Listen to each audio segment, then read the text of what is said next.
Oh yeah. All right. I don't know what that first sound was. Time to start on the draw knife. First thing I could do is get these old handles off. You can tell that he was right-handed. That right side handle is wore down to nothing, and this left side handle is big. I'm gonna pop these handles off and see where. I'm not exactly sure how I'm gonna go about reattaching the other handles. I think what happened was it looks like it's just got the handle was slid on the shaft. It's got a washer, and the end was just flared because it doesn't look threaded or anything like that. It's kind of what it looks like. Anyway, not exactly sure how I'm gonna put the new handles on yet. Maybe what I may do is I don't know. All right, before I even speculate, I need to see what kind of shaft is in there. If it's a square shaft that goes down here and it's just flared, or if it turns round, I don't know. We're gonna get some of this out of it too, and you'll see how thin it is and how big it is right there. So we're gonna try to clean it on up if we can. Right. Okay, I got the handles off, and the good news is that end caps, or the handle caps here, are in good shape. I can slide them on off, and that's exactly what I had thought had happened. That's exactly what did happen. This was actually at one time probably down to a point, and the handle probably got driven onto it, and then the washer was put there and the end was flared, so it couldn't come back off. I'm not exactly sure how I'm going to do it different, but I'm going to do it a little bit different, I believe. But I can get this off, I can get the washer off, I can cut that little flare off. Try to cut it off, I don't want to grind it off, but I may wind up having to. But that's exactly what it was, what I thought. Alright, I got a lot of the rust off here. I started to use electrolysis, but if I could get it done quicker just by taking a soft wire wheel. I got my lathe thingy out.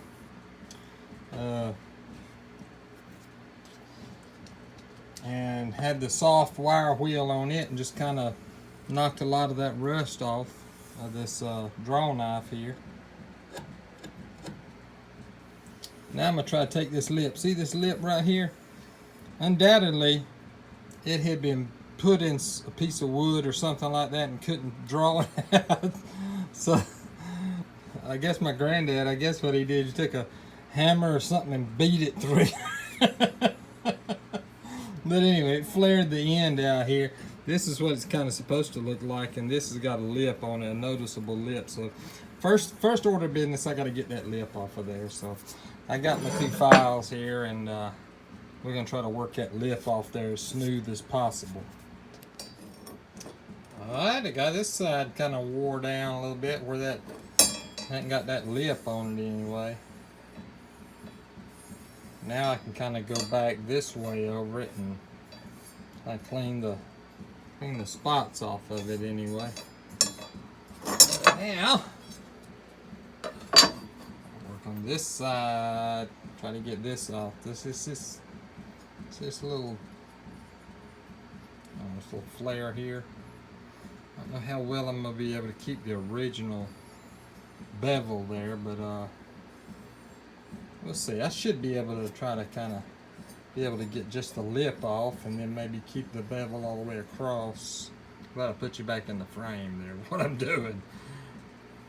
We'll see if I can get just that little flare off of there, just that little piece, that little lip. Maybe I can do that. This side didn't have it. It was just straight across. So let's look at this side. Maybe I can pull it down. That's kind of what I'm looking for anyway. Kind of pull it down like that. Alright. right, let's see. Alright, looks like I got the lip out of it, the flaring on the end here. Got a lot of that off. Using that file right there. That's a bad mamma jamma. It's something else I've noticed. See how this arm curves back in? See how this arm right here kind of curves back out? I think what I'm going to do, I know that's not the natural curving in the middle. I'm going to try to maybe bend this back out a little bit. I got to be really careful because this piece right here is really old. This piece right here is really thin. So I need to at least, make it straight. See how it kind of comes out and curves back? I'm just kind of trying to make that straight out here. It's a pretty long piece, but I think I can do it. I'm just going to be really careful. I don't know what 11 means. But I'm going to keep that in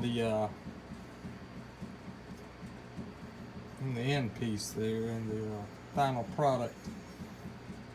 I mean, I'm sure it has some sort of significance, but I haven't dealt with draw knives enough to really know, what that 11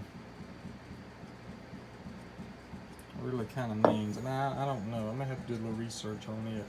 I cut the little flare parts off. I've cut them off to get the handles off and the handle caps. Like that. That's how they fit on there, just like so. I'll try to reuse them. Just keep them. I threw the nut and the washer away. But I got, at least, at the very least, I got like I said, that flaring where it was hit, Got that off of there anyway. Smooth, man. This is gonna be nice. This is gonna be nice. Really, all it needs is cleaning up and sharpening now. It ain't got much of an edge on it, but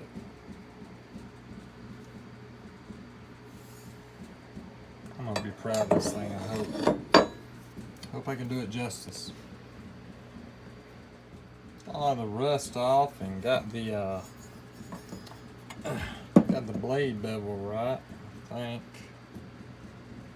Close enough anyway. Let me put it like that. I may need to still trim it right in here a little bit, but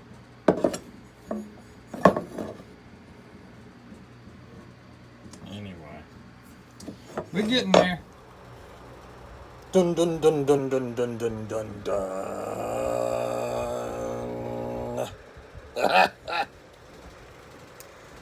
President Andrew Jackson.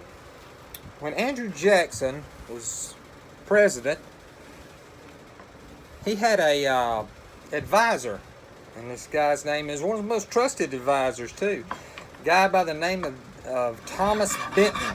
Now Benton and Jackson had known each other before. Matter of fact, they both fought in the War of 1812. Benton was actually Jackson's aide-de-camp. He was actually his aide. So one day, Jackson got a little jealous of his reputation, of Benton's reputation, and the two men got in an argument, got in a fight. And Jackson was already, already had a reputation of fighting those people that he didn't like. He done killed one man who had insulted him.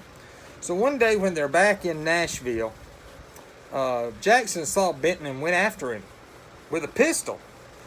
But it was Jackson, however, who ended up being shot twice and nearly killed Benton, and his brother actually shot Jackson and almost killed him. From that moment on, Benton knew that if he stayed in Tennessee, Jackson's friends would exact their revenge. So he said, he's quoted as saying, "I'm in the middle of hell and see no alternative but to kill or be killed." He did, however, find an alternative. He run off to Missouri. He got out of the way. By the time Jackson came to Washington in the 1820s, Benton had become a very powerful senator from Missouri. Some thought that old Hickory might shoot Benton on sight, but instead, this is something kind of odd, kind of weird for Jackson even, he made peace and gained an ally in the Senate. Jackson needed all the friends he could get. Together, the two men fought attempts to split the Union. They fought attempts to do all kinds of other stuff and teamed up on a bunch of legislation themselves. So, 20 years later, 20 years after the shooting, doctors finally removed the bullet out of Jackson. Now, Jackson supposedly offered it back to Benton, saying it was his property. But Benton declined, saying that by carrying it for nearly 20 years, Jackson had earned the right to keep it. He served in the Senate Benton served in the Senate for over 30 years. Oh, me, oh, me.